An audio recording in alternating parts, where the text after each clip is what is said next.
और जब एक कौम जुल्म के सामने नहीं खड़ी होती, मेरे पाकिस्तानियों वो गुलाम बन जाते हैं और गुलामों की कोई हैसियत नहीं दुनिया में। मौलाना रूमी ने जिस तरह कहा कि जब मेरे अल्लाह ने तुम्हें पर दिए हैं, क्यों चूंटियों की तरह रेंग रहे हो?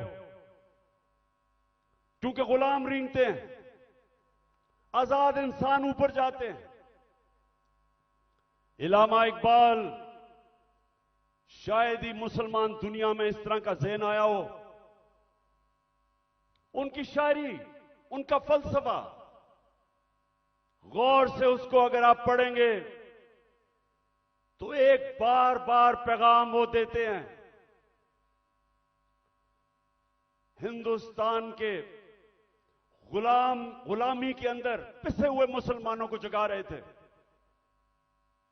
उनको, मुसलमानों को याद करा रहे थे कि एक वक्त तुमने दुनिया की इमामत की थी और आज तुम्हारी कोई हैसियत नहीं है।